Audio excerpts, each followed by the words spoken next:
A level, O level, Sindh board students, hurry up. امتیاز علی تاج کا drama آرام و سکون.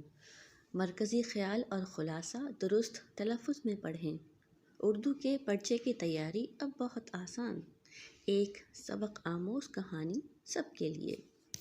مرکزی خیال ڈرامہ آرام و سکون.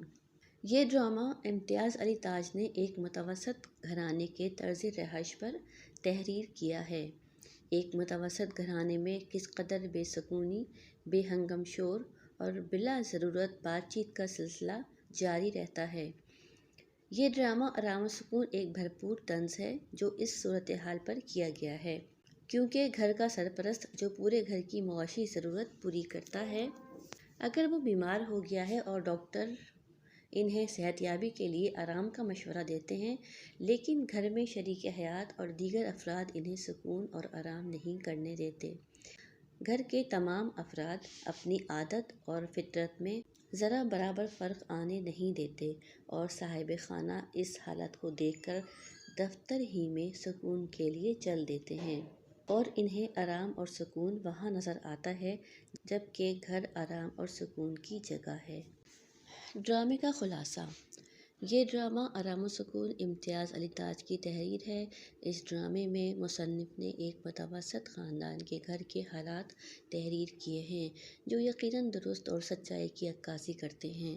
اس ڈرامے میں 3 اہم کردار ہیں جن میں صاحب خانہ یا گھر کے مالک اشفاق صاحب اور دوسری ان کی بیگم اور تیسرا کردار ان کے گھر کا ایک ملازم ہے جس کا نام للو ہے.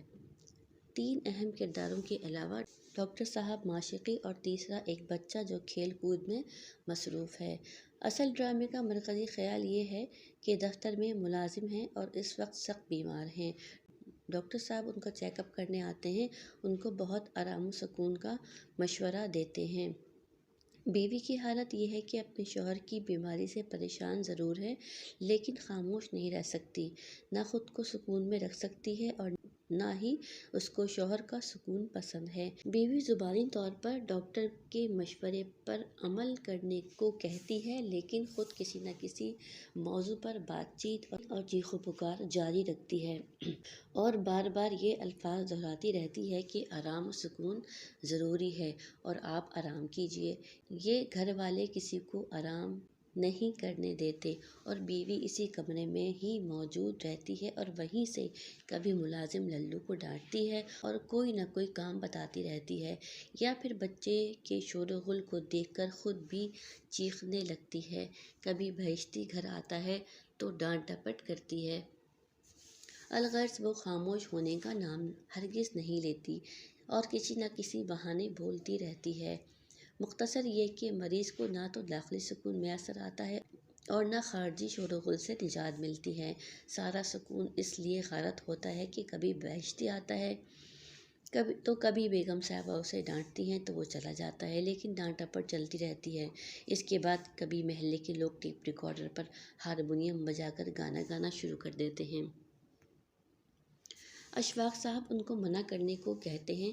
اس کے علاوہ خاتون خانہ للو کو کام بتانے کے حوالے سے کچھ نہ کچھ بولتی ہی رہتی ہے. ان کے مزاج شریف میں یہ بات سماتی ہی نہیں کہ مریض کے سامنے تمام باتیں نہ کریں، انہیں تو بس بولنے سے ہی مطلب ہے. کبھی بچہ شور و غل کرتا ہے تو اس پر چیخنے لگتی ہیں. ان سب سے نجات ملتی ہے تو مریض کے پاس فون آ جاتا ہے تو اس پر بھی بیگم صاحبہ برسنے لگتی ہیں. الغرض مریض صاحب کو آرام کیا میسر آتا، ان کا جینا سانس لینا ہی اپنے گھر والوں نے ہی دشوار کر دیا. فون آنے پر بیگم صاحبہ زور زور سے بولنے لگی، ارے پتہ ہی کر لیتے کیا کام تھا، حد ہو گئی، فون پر فون، سکون نہیں ہے لوگوں کو. اشفاق صاحب کو اب ان کا شور مچانا برداشت نہ ہوا اور غصے سے بستر سے اٹھ کھڑے ہوئے. اس پر بیگم صاحبہ دریافت کرتی ہیں کہ کہاں چلے؟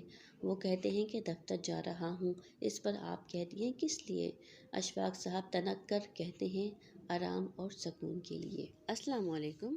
اگر آپ کو اپنے اردو نصاب سندھ بورڈ کیمبرج سسٹم سے مضامین کے سیاق و سباق یا حصہ نظم کی تشریحات درکار ہوں، سبق یا نظم درست تلفظ میں پڑھنا ہو تو کامنٹ باکس میں شیئر کریں. چینل کو سبسکرائب کریں تاکہ تمام نوٹس آپ تک بآسانی پہنچ سکیں۔